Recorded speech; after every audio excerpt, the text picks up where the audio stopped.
Welcome back, family, to another edition of the Family Bloodline Platinum Guest Series. Yes. And today we have, as always, another special guest with us.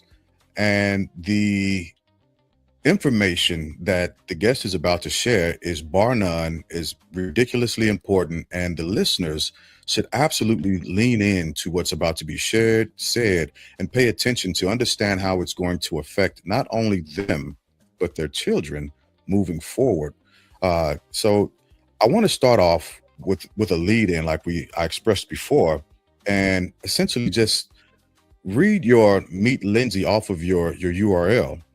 And I want to do this just to begin to set the scene, uh, so that people can get a feel of who you are. Mhm. So, a little bit of background. Lieutenant Colonel Lyndsey L. Thompson was born in Wilson, North Carolina, but raised in Radcliffe, Kentucky. She graduated from Fort Knox High School and received her Bachelor of Arts and Active Duty Army Commission from Western Kentucky University in Bowling Green, Kentucky. She later received her Master's of Business Administration from the University of Louisville, Kentucky. Due to the military, Lyndsey has lived in numerous places across the country and the world, to include New York, Georgia, Florida, and Japan, to name a few. She has two combat deployments. The first, to Afghanistan, was with the 10th General Support Aviation Battalion, 10th Mountain Division, as the Battalion Assistant S2, which, for those who don't speak military, is the Intel branch or Intel section, intelligence section. And that was in 2007. She refers to this experience in her writings and a number of her speeches. This was followed by a second deployment to Iraq.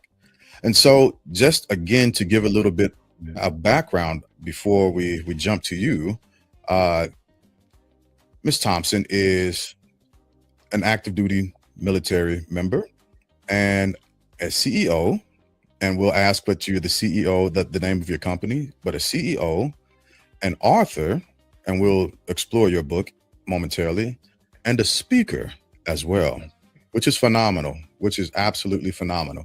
So with those things being said, let's lean into you so we can learn a little bit more about you as we go. So please tell us a little more about you that your introduction doesn't actually say. Well, where do I start? The introduction pretty much covers the rudimentary aspect of my life, but it doesn't so much cover why I do what I do and why I'm trying to transition into the Gen Z speaking and operating world after the military. So I never had any children of my own. However, I do have 11 godchildren. So all of them ranging between the age of 15 and 24 now. So all of them are inside of that Gen Z range, right? And I've always believed that the Lord saw fit to not allow me to be a parent because he wanted me to be able to pour into so many of the other children in my life. And that is what I'm hoping I am able to continue to do after the military, which is why I wrote the book. They are definitely the inspiration for that, looking out at the world and the way the job market is changing. And the job market seems like such a small aspect of the world, but whether we like it or not, money in many ways does make the world go round. It takes it to, we got to eat, we got to have shelter, and this is the things that are necessary to be able to do that. So I wanted to make sure that as my kids grew up and transitioned into the world, that they'd have the tools that were necessary to continue to compete and compete from the forefront, as they go out into the world looking for those jobs and looking for that manner in which to sustain themselves. So I'm a hard charger for my kids. That's really what it all boils down to. That's who I am. So 11, how did you come down? How did that happen? What was the process and the progress that led up to 11? Boy, look, That's a let's lot. let's start with the first few. So the first few, their mothers were smart. Okay, I've known the mothers of the first few since I was in high school. Oh wow. And when I joined ROTC in college, a few of them forward thinkers, Lyndsey's gonna have a guaranteed paycheck for the next couple of Mm, years. yeah, yeah, So yeah, let's yeah. go ahead and make sure we get on board with that one. Lyndsey's gonna be the good aunt with the good birthday gifts and whatnot for the next couple of Got years. it. So Yeah, let's rock with Lyndsey. for sure. The others were just their friendships that developed into family. So their kids became my kids, and they just kind of I kept collecting them like baseball cards. So Yeah. so I've and the more I moved around, I'm one of those individuals where and I say it in my book, I'm a self-professed introvert. So when I move from place to place, I don't tend to make a lot of friends. I make one or two really good ones. And then they become family and their family becomes family. So I take on their children as if they were my own. I'm Auntie Lyndsey to a number of kids out there. But again, it is a passion of mine as well. I love talking to kids. I love watching their eyes light up when something connects. Um, I think I have also that personality trait where I am the protector. I'm also the big sister. I have a younger brother, and it was always my goal to make sure that everything in front of him was laid out. He went to the same high school I went to initially before going to John. He graduated from the same college I graduated from. I remember when my brother was online, getting phone calls from my Eastern Star sisters that were still at Western. It was like, girl, your brother's out here looking like he about to cry. We don't know what's wrong with him. I'm sitting here thinking to myself, yeah, if you only knew what was wrong with him. But Yeah. it's it's a protective aspect of me, and for whatever reason, the younger generation is what's catching it all right now. Yeah, absolutely. I'm on a level also, just throwing that out there. Uh, I've been Okay. traveling, yeah, been a traveling man for a while now. All S- right. Yeah. So you also, I've noticed something in one of your contact uh, descriptions with 1908, I believe it said. I am. I am also a member of the sorority Alpha Kappa Alpha Sorority Incorporated.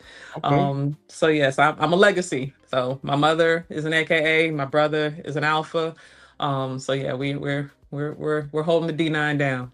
I dig it. I dig it. That's great. That's great. I have a niece. I think I said this before. I have a niece that is part of AKA out in Mhm. Illinois. So shout out to you, Mackenzie.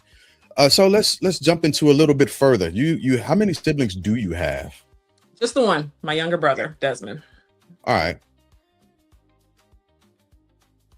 And I want to jump into the military aspect of you. And the reason why Mhm. is I listened to the podcast that was describing your book, right? Phenomenal, by the way. And Thank we'll look you. at that also. What have been or describe let me start here. Describe your military journey thus far and where you are now and what you hope to accomplish. Um, I don't think that there's anything legitimately special about my particular journey other than the fact that um I was never a position chaser, chasing rank or anything like that. Which for the first couple of years as an army officer, it's not really a big deal. Like is you go through or second lieutenant, first lieutenant, captain, so forth. It's pretty much just progressive. Time and rank, you'll get promoted to the next. After that, a lot of people become very strategic, trying to pick and point out those key positions that are going to set you up for the next rank. I have always been an avid believer that I want to do what I enjoy. Yeah. So if I don't enjoy the position or I don't believe I'm going to enjoy the position, I'm not seeking that position. So if I make the rank, I make the rank. If I don't make the rank, I don't make the rank. But you will never say that I did not do my job to the best of my abilities because I know I enjoyed what I was doing. So I transitioned to a lot of different locations based upon the fact that I thought I was going to like it there. I went to Savannah because I was like, this is Savannah, Georgia. I don't know what job I'm going to get when I get there, but I'm going to Savannah. So there you have it. Um, Same deal when, actually Japan was an accident. Japan was completely an accident. I had come back from both Afghanistan and Iraq, and I'd been to Savannah. I went to school. I was like, I don't want to leave the country anymore if I have to carry a weapon. Like I don't I want to go overseas somewhere, but I do not want to carry a weapon. Well, in my mind frame, I'm thinking Europe. my orders said Japan. I was like, that is not what I meant. Like That is not Europe at that all. was not what I was talking about. But Lord, your will be done. So went to Japan, had an amazing time. I was ready to come home when it was time to come home, Yeah. but had an amazing time. But again, my journey, I wasn't out seeking any different positions in order to seek rank and so forth. I was out to have a good time and to learn as much as I possibly could.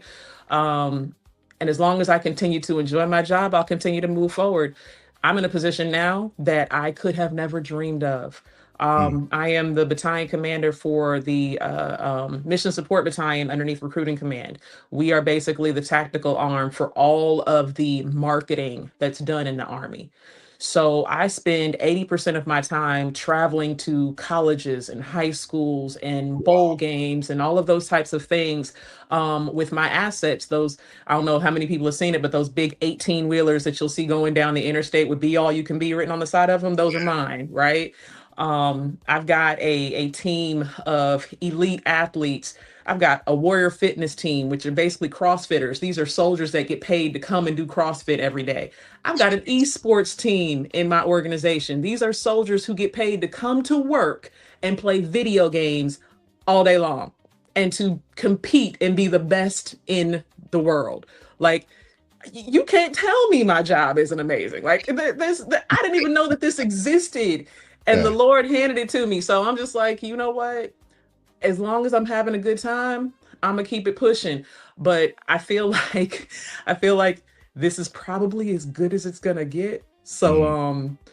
now I'm starting that transition into the retirement phase, the retirement mode. Because I'm just like, it just don't get no better than this. Y'all gonna want me to go back out here and do something Yeah. concerning. I was like, I'm good. I'm good. Nope. Yeah. I'm good. So They so setting yeah, you up. now I'm starting to focus towards the passion versus just the career. Okay. Good. Good. So how long have you been in? A little over 21 years. Oh, wow. Wow. Well, thank Mhm. you for your service. Thank you. Thank you. You're welcome. And I would like to say that when you decide to hang your boots up and throw your pistols in the water, Bill, it's good on this side of life. It's good on this I side of life. can't wait. I Hey, can't wait. come join us. We waiting. We waiting. I cannot wait. It's wonderful, especially with the vision that you have for the Mhm. future, right? So I want to talk a little bit about your work, your Mhm. passion. I don't want to call it work because clearly this is a passion that you have. And I could tell that when you were talking to my daughters at the event that I met you and your mother at. Um, you talked a little bit about how you jumped into it, but Mhm. talk about what the thing that attracted you to it, the thing that kept you in it, and Mhm. where you want it to go as you grow it. And we're talking about the business, right? The book and all of that. Absolutely. Yeah. Um, so the thing that attracted me to it, uh, like I said, concern for the future of my kids, concern for the future of my nephew, who is 10 years old now and will be, there's a whole another 10 years of changes to come before he is going to go out into this world. But watching what AI is doing right now in the economy and the way things are changing, um, it's funny because I remember hearing my parents and my grandparents say, back in my Mhm. day, right? And now I find myself going, back in the day, Right. you had to pay somebody to do this, Yeah. or, back in the day, this was an entry level position that I didn't have to have experience to get. Like, I graduated from high school and then I went straight into this job, and this was the job that I utilized in order to get experience and to start my climb up the corporate ladder. And that's changing now.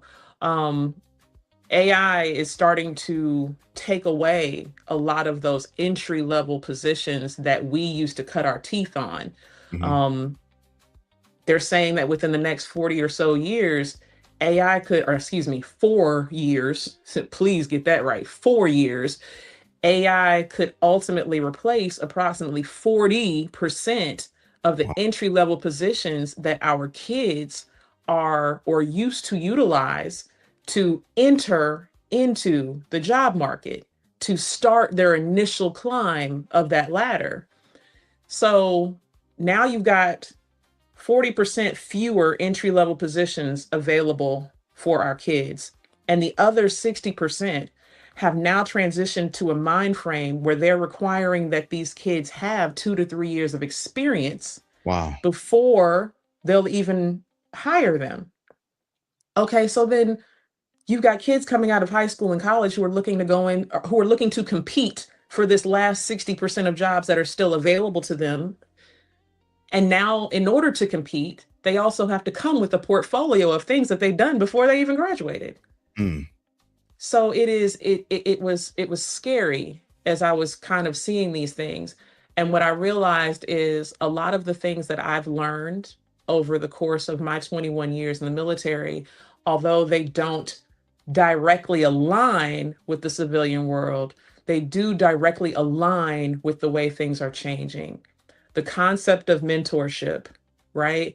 Mentorship is something that is beaten very heavily in the military. Go out and find someone who's done what you're trying to do, somebody within your branch, someone within your field who can kind of help you navigate the positions that you should hold in order to continue to progress through the ranks, right? We make it a formalized process. Mentorship is a cheat code for success in any realm.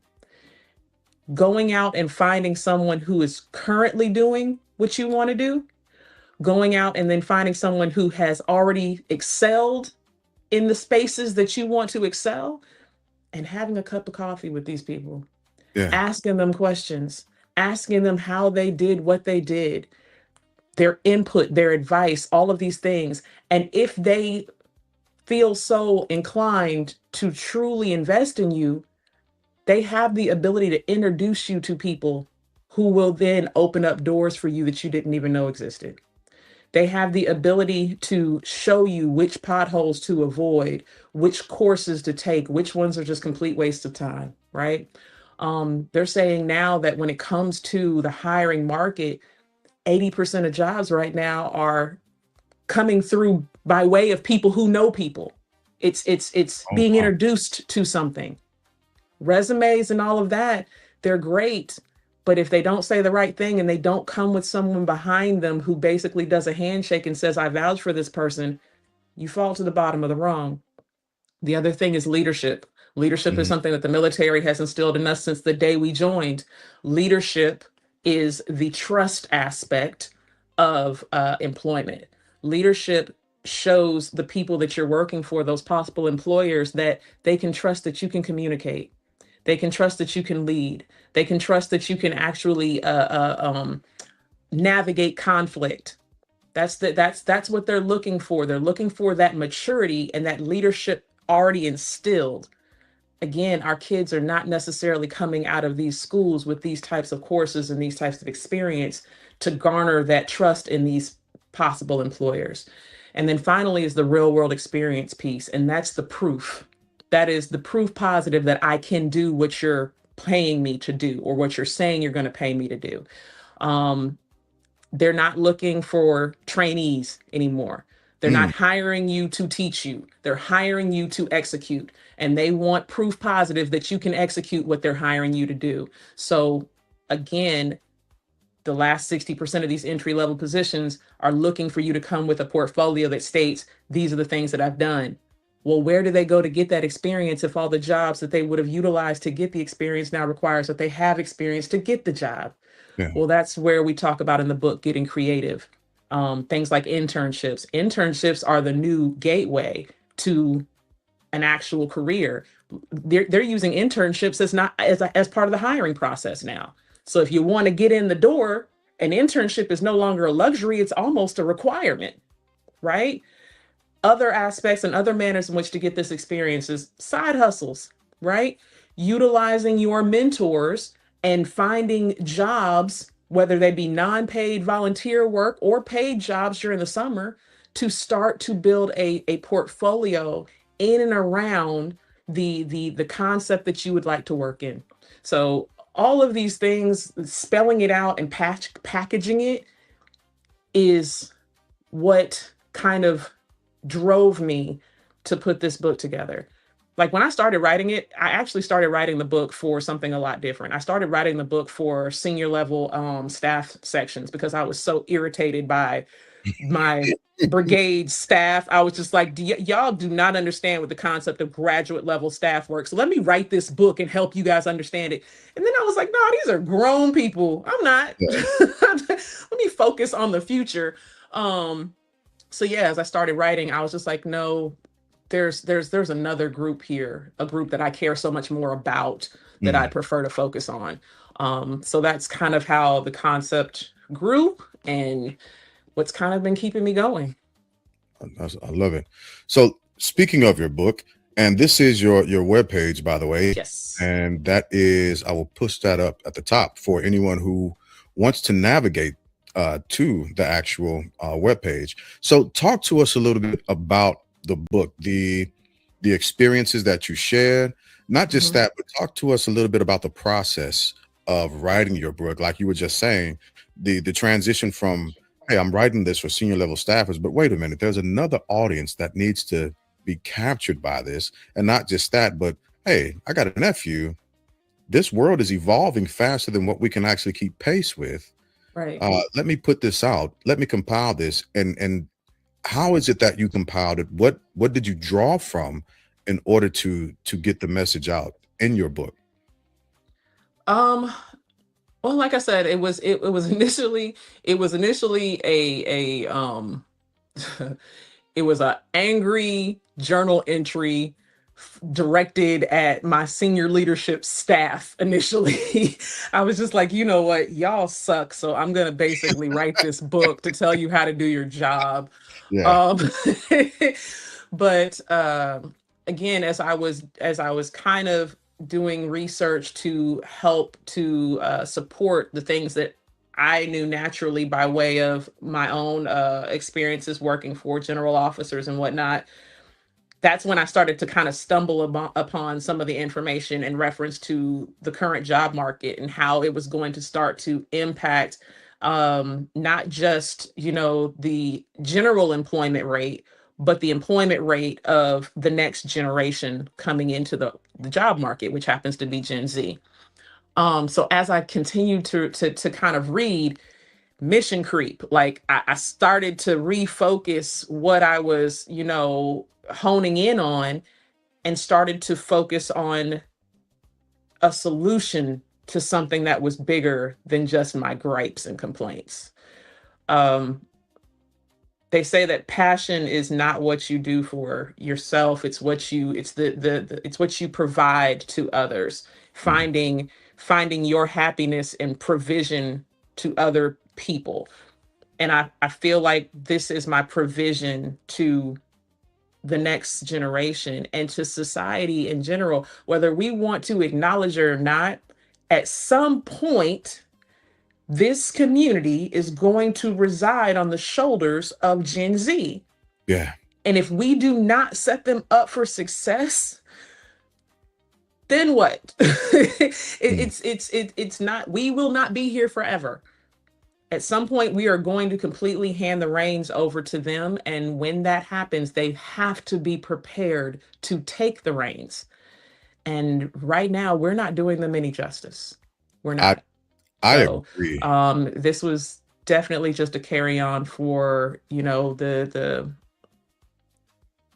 my attempts to set them up for success. Yeah. I agree wholeheartedly with that. I do my best to. I think that I have lost you on mic again. I got you. Okay, so continuing and moving forward, I've jumped again. This is on your webpage, Mhm. www.booklyndsey.com, and this is an overview. What I'm showing now is an overview of your actual book, which again is fantastic. Mentor Me: A Quick Start Leadership and Career Guide. Mhm. And you have this space down here. What is this exactly? Is this getting? It says send my free guide. Free guide to what exactly? So it is a quick start leadership guide. It's basically a very, very, very brief summary of the main concepts within the book and a little bit of elaboration on them. So again, kind of discussed it, mentorship, leadership development, and the actual requirement for real world experience and how to go about getting it. So that quick snapshot is kind of a quick bulletized, cheat sheet of some of the things that are in the book. And then, of course, the book itself will elaborate on that. That's awesome. Yeah, I highly recommend for all the listeners to go to the webpage, look at the resource page. First off, order the book. Let me start there. Get the book. It's worth it. I'm going to get 4 copies. Actually, I'll probably get about 6 because I've got 2 nieces that I want to get this to also. Actually, it's going to be more than that. I got bonus babies. Okay, so listen, keep it going, keep it going. Yeah, I'm definitely going to get some copies of this for sure. But I want to make sure I get it out because the information that you're putting out, and it's not just theory, right? And there's a clip that talks about a lot of people going through theories, and even you going through a theoretical portion of your career coming out of college and then going into the Army and then being hurled into a real world experience during a deployment, right? And so it's not just theory, but it's practical application. Absolutely. And the information that's shared is real, right? This is real information. So you were talking to us a bit about the movement of the book, the process of the book, and I want to highlight one of your quotes, right? This right here: leadership is a behavior and not a position. Where did that come from? I'd love to say that I coined it, but I'm pretty sure I didn't. You can find it in multiple versions all over the internet, and I can't remember the individual who initially stated it. It wasn't exactly like this, but a version of it. But the purpose behind it is I need these kids to understand that in order to get ready for something, you have to start preparing yourself before you're placed in the position, right? Leadership is something that you can execute and exude every single day in every aspect of your life, whether it is at home, in your interactions with your siblings, whether it is in school, taking part in and showing up for all of these different types of extracurricular activities, sports, drama, whatever the case may be. There is always an opportunity to exercise that leadership muscle, right? And they need to understand that they have to start doing it now.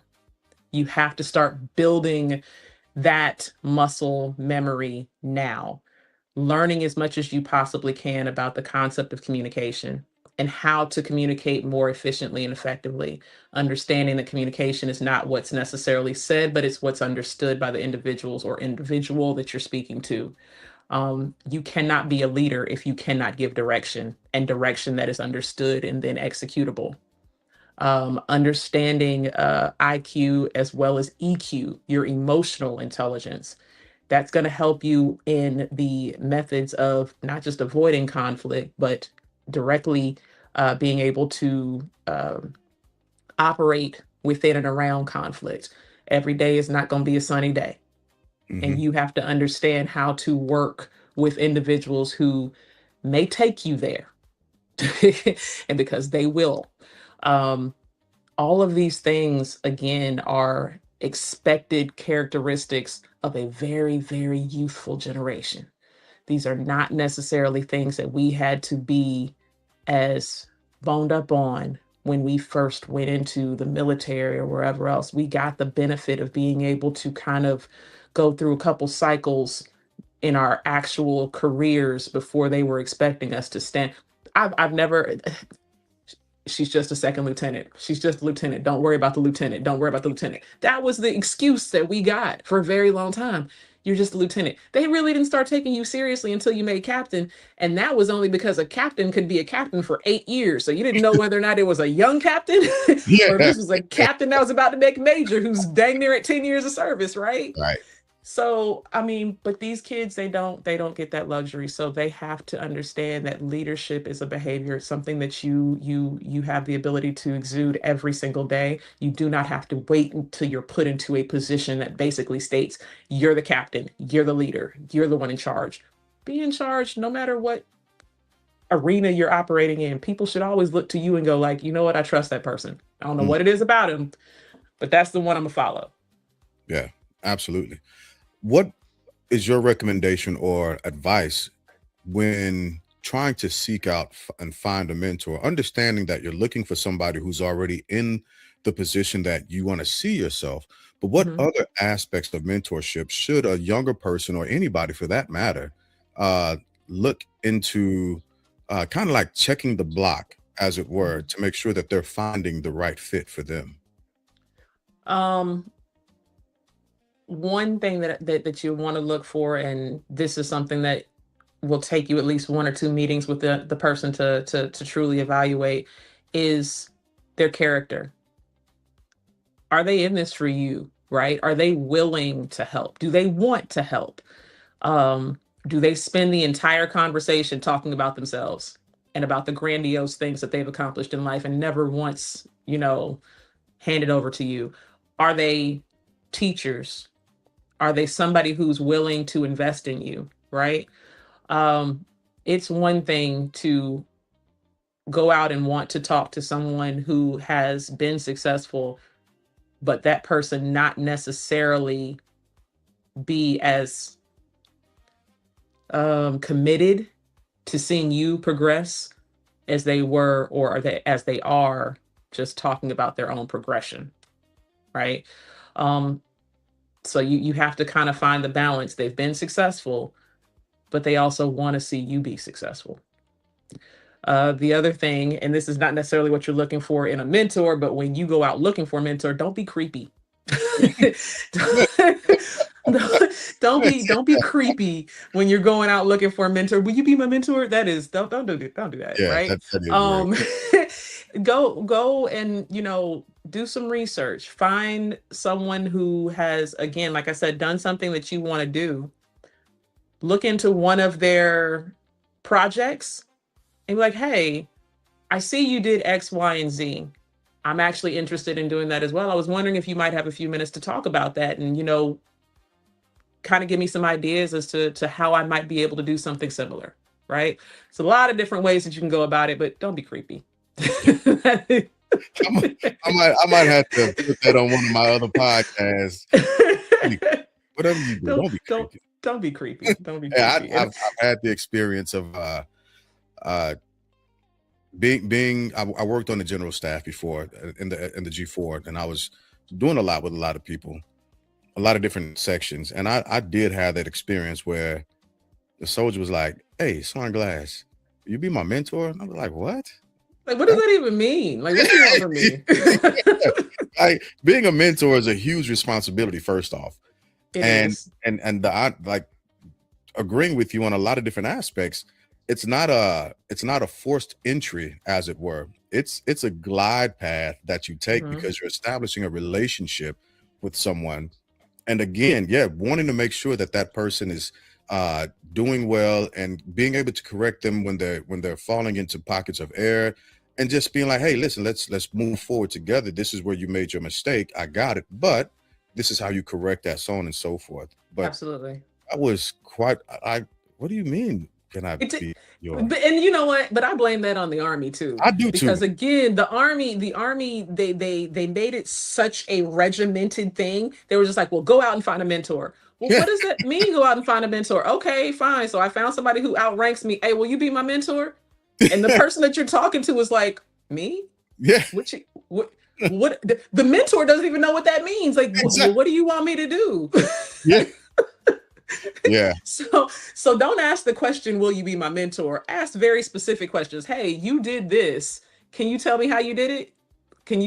Would you mind sitting down and kind of explaining it to me? I'm trying to do something very similar. Would you have a few minutes to sit down and at least tell me what you want from me? yeah, yeah. There's an So expectation on both ends that has to be absolutely. expressed, that has to be communicated. Yeah, that Absolutely. regimented movement that the army has, even in a software product that's been pushed out there. You've got to go, you've got to identify the mentor, Mm-hmm. you've got to do check-ins with the mentor. Now that's on top of doing your quarterly counseling, yada yada Yep. yada. Like, come on, that's Yep.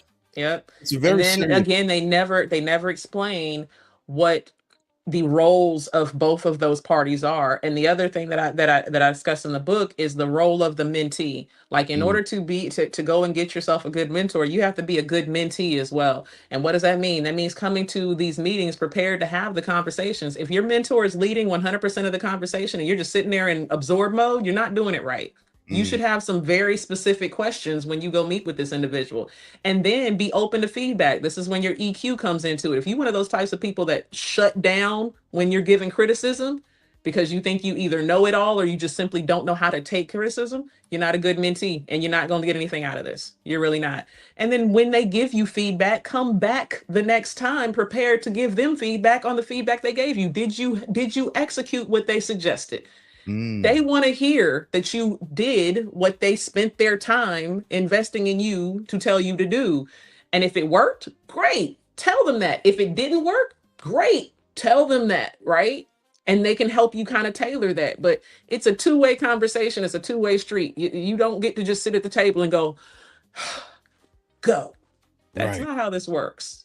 Yeah, yeah, absolutely. And I would surmise that you have a lot of experience in the mentor mentee ballpark with A 11. little bit, just a little bit.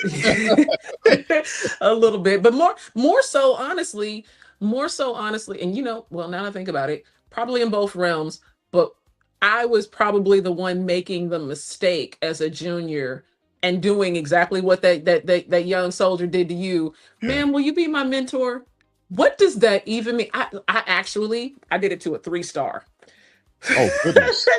Oh I did it to it. I was a young captain, and there was this general that came out. It was an African American female. I was just so taken aback by her and this, that, and other. So I shot her a note. I was like, "Man, will you be my mentor?" This woman had never met me before. yeah. Like, and I could now that I'm more senior, I can kind of hear her thoughts. Bless her heart. That's what she Right, wanted to right. say. Bless her heart.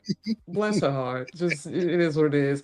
But the mentorship that I do now, it is much more natural. So the soldiers that I mentor now, they don't even realize that that's the relationship that we have, because Mm, typically they'll just kind of, roll past my office or shoot me a message on Teams. Hey, ma'am, I was just wondering, you got a second? I just wanted to float something past you real quick. Cool. Ask the question. I'm definitely here to listen and give you any feedback. So it's not that dress right dress, rigid platform that the military had kind of established for us. It is a much more fluid relationship. yeah, that's really, really important to say. Uh and explore. And like just like you just described, a lot of people, not just soldiers, but a lot of people experience mentorship just in passing with people that they come in contact with every day and don't really Mhm. realize that that's what's happening. And Absolutely. and that just goes to the length and breadth of what mentorship can, should, and it is oftentimes on its surface. It's the quick ability to communicate, correct, redress, be a sounding board for somebody. Hmm. And that's from the mentor aspect. And then from the mentee aspect, also be vulnerable enough to ask someone for that assistance, for that critique, and that guidance as well. Absolutely. So yeah, that's Absolutely. very important to say. Thank you for pointing that out. So let's talk about your speaking, at the speaking aspect of you.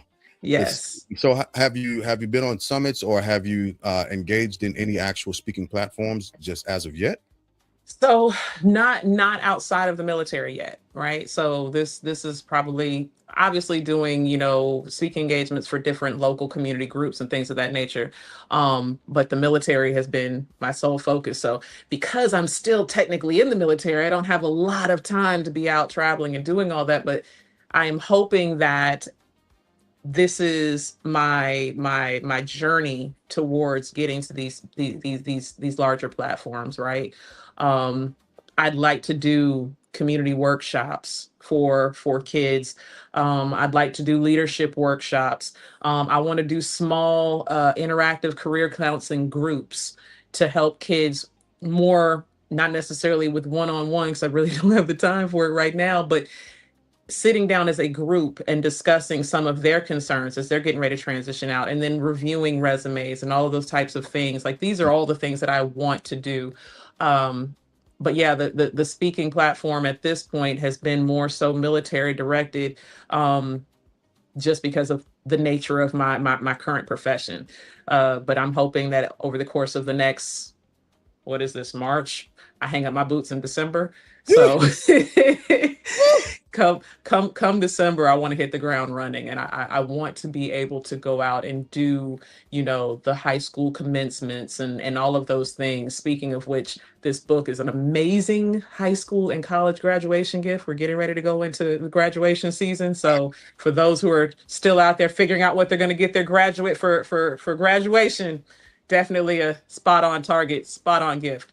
But yeah, I'm hoping to step that up after, I kind of release myself from the military reins. Yeah, and so December can't come fast enough. Cannot. Right. Cannot. Senioritis is kicking in, boy. I get it. I get it. It's a thing. It's a thing. And when you get there, I'm glad that you're leaning in on what you want to do now. And I try and take my time to say this whenever I have the opportunity for service members who are on the cusp of exiting, right?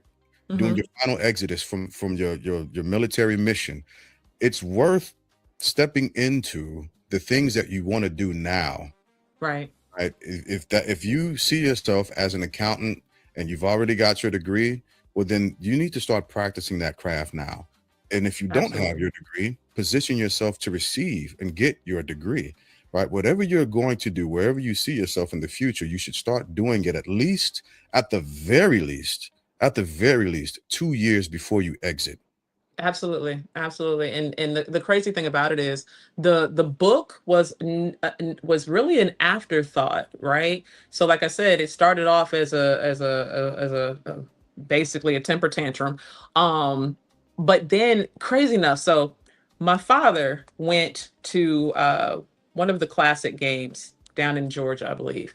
And while he was there, he ran into a retired lieutenant colonel.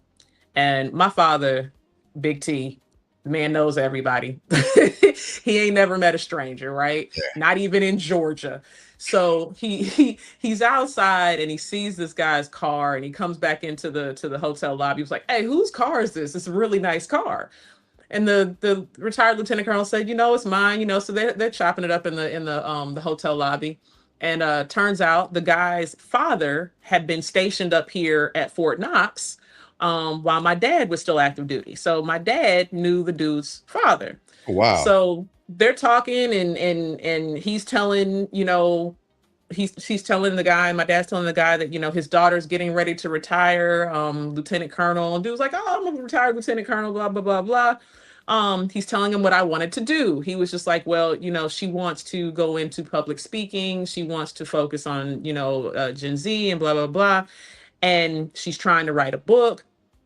This dude was like, "Hey, I've got the perfect person for her." So he hands me the card of a retired Air Force Master Chief who owns his own publishing company.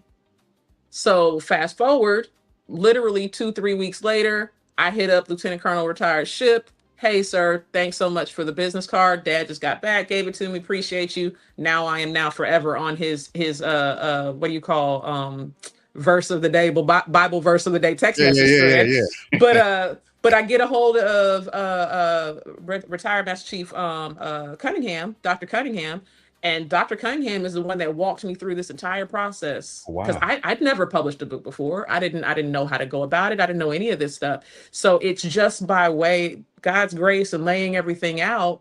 But Dr. Ship, Lieutenant Colonel retired, became a mentor. Dr. Cunningham, Senior Master Chief retired, became a mentor. So you will pick up a mentor along your journey. And I've never even met either of these gentlemen face to face. Oh, wow. I've not met either of these gentlemen face to face yet. Now, Dr. Shippen or Dr. Cunningham and I, we have routine, Zoom calls or whatever, since, he has helped me publish the book and he's helping me with the whole speaking piece and all that. But I've never met either of these dudes. But they're African American senior leaders within the military who have transitioned out and are helping others do the same, Yeah, follow their passions. that's amazing, man. So Yeah. let me ask you this: where do you see yourself? Uh, and you kind of touched on this a little bit already, I believe, but I just want to rehash it, just to paint the picture of framing and having a vision for one's self and your work. So where do you see yourself in your book in the next 2 to 5 years? hmm Um, I want and it is to speak the dream into fruition. I would love to transition into some version of a nonprofit that is Mm, focused on a particular age group. Um, I want to be able to continue to pour into their leadership development. I want to continue to guide them. I want to be able to take more of a hands-on approach to the actual physical portion of their transition. So, resume writing, interview skills, all of those types of things, right? So, these programs exist, but I don't know that they exist in a fashion that is tailored to the new world. mm, We have Dress for Success that exists to help, individuals garner the necessary apparel to look the part. We've got resume writing workshops, but I don't think we have anything out there that is specifically tailored to the way the market is changing and helping individuals meet those new goalposts and overcome those new obstacles. It used to be a matter of if your resume is legit, you're good to go. No, that old phrase, your network is your net worth. yeah, It's becoming more and more true. So how are we helping them to build their network, right? I want to be able to try to do things that and functions where we bring together possible mentors and all these different types of organizations, and mm, we put them all in one location. And then I've got at a certain point, after I have instructed you on what it is that you need to do in order to be a good mentee, I'm now going to put you into a ballroom or a basketball game or some type of event where it's flooded with possible mentors. yeah, And now you've got to go out and do your thing, right?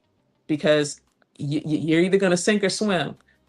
And the ones who swim will go out and they'll talk, they'll mingle, they'll have conversations, and they'll identify those mentors, those natural relationships.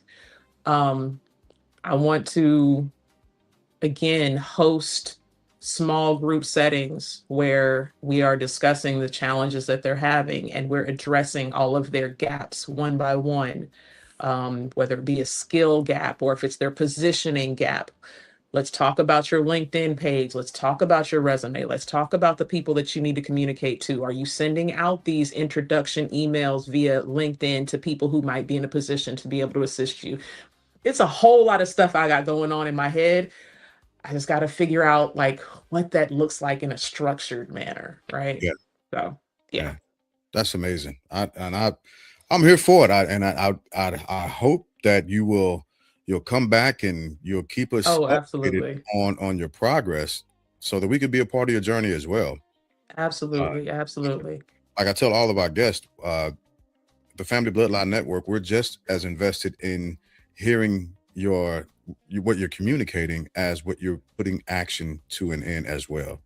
So we Absolutely. definitely want to make sure we keep up with you throughout your journey.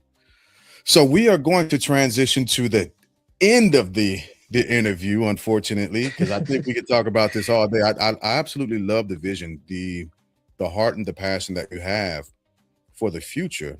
I've said on other uh, platforms that I have, the consumerism that our culture has, and what it's been projected to over the next few years, and how much we're actually putting and investing back into our own community, and it's primarily lost. And the fear that I have with that loss, that degradation as we continue, is we will debase ourselves to a point to where we don't own anything, and we're Mhm. hurled back into nothing more than a position of servitude, and Right. not being able to not be able to administer things that we need to administer for Mhm. our section, our corner of the earth, right? And as Dr. Cornell West said, it's not a barrier against anyone, but in order to love the rest of the world, you have to figure out how to love I yourself. love yourself. Yeah, Mhm. filling up a cup and you allow that cup to spill over, and once that cup spills over, the contents of that cup will flood the table that it's on. But the only thing that comes out of a cup is what you put in it. And if you're not Right. putting the right things in it, the right things won't come out. Yeah, I think our portion is we pour out what we have in our cup when in actuality you should be filling everyone else up with your excess. Like Absolutely. you should not have to pour out of your cup in order to fill up someone else's. You get the excess, which Yeah. means if you keep pouring into me, then I can keep giving it to you. Yeah. It's absolutely reciprocal. And yeah, I agree. I am so happy that you took the time. I know you're busy. You got a lot of stuff coming up Thank here. you so much for having me. Like this is amazing. This was Absolutely. absolutely amazing. Thank you so much. Well, thank you. So on my platforms, on the Family Bloodline Network, we've got a couple of different segments called the Pulse as well as the Legacy Table. We do something on each different segment Mhm. uh, called that gives your final thoughts. On the Pulse, it's called Around the Horn. On the Legacy Table, it's called Final Thoughts. And here on the Platinum Guest Series, I also call it Final Thoughts. And so, Final Thoughts is anything that you want to say about anything that you want to talk about. It doesn't necessarily have to be about what we talked about today. It could be, hey, I ate this for breakfast and it was great. I highly recommend you try this breakfast food, you know. So, your final thoughts. um okay. My final thoughts, still in line with what we've been discussing, is a call to action. Mm, And it's not necessarily a call to action to our youth, it's a call to action to the millennials, Gen X, and so forth. They need us. We have been blessed in the fact that a number of us have established ourselves in very successful positions.